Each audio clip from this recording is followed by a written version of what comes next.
Welcome to Health Facts with Chinwe. In this video, I will be talking about the adverse events that are associated with vaccines, particularly the COVID-19 vaccines.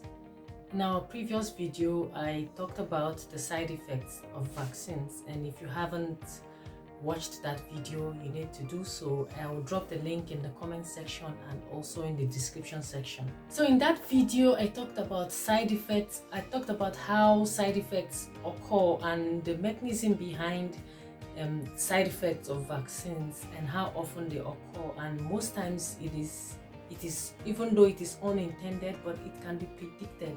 It is predictable. In some certain cases, we can have very serious events that are associated with vaccines, and these are the adverse events that we are referring to. So you can have very serious events. They can be very serious. Sometimes they can be life-threatening. They could lead to hospitalization and sometimes death. During the clinical trials of a vaccine is tested for safety and the possibility of side effects and adverse events. But if adverse events are noticed at this stage, and especially if they occur in a large number of persons that are being tested, then this vaccine may likely not gain approval. So usually when a vaccine gains approval, then it means it's been allowed to use. It can now be used in real life scenario.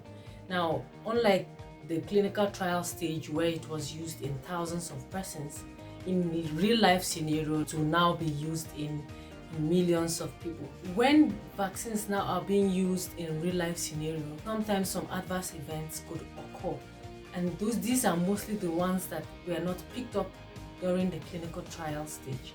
And this is actually the case with some of the COVID-19 vaccines that have been licensed for use or that have been approved for use. So recently we learned that some of the COVID-19 vaccines that have been approved for use, particularly the ones that are being produced by AstraZeneca and the Johnson & Johnson, these vaccines have been associated with the occurrence of blood clots. For the Johnson & Johnson vaccines, out of the 7.8 million people who received these vaccines as at late April 2021, 15 persons developed blood clots.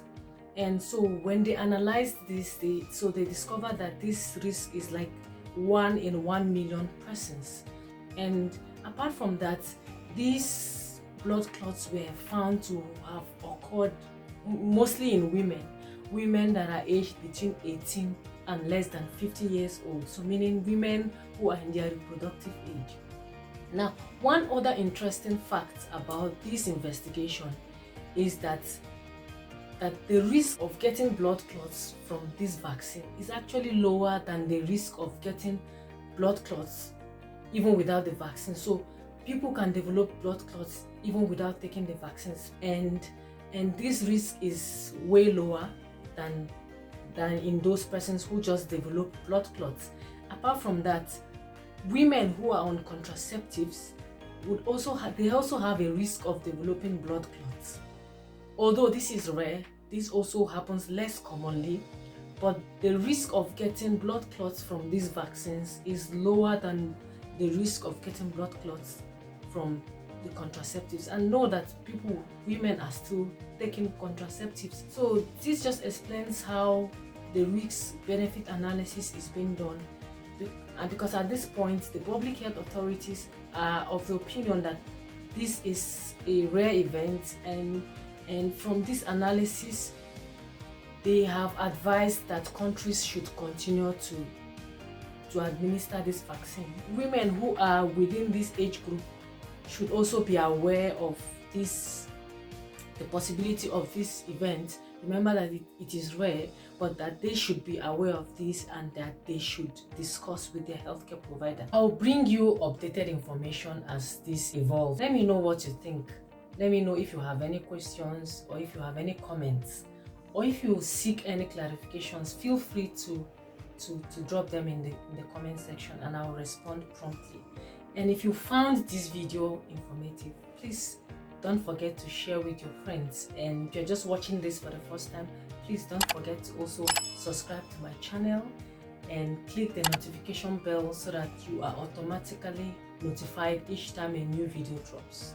Thank you so much for watching, and don't forget to keep well, to always stay safe, and always stick to scientific evidence. Bye bye.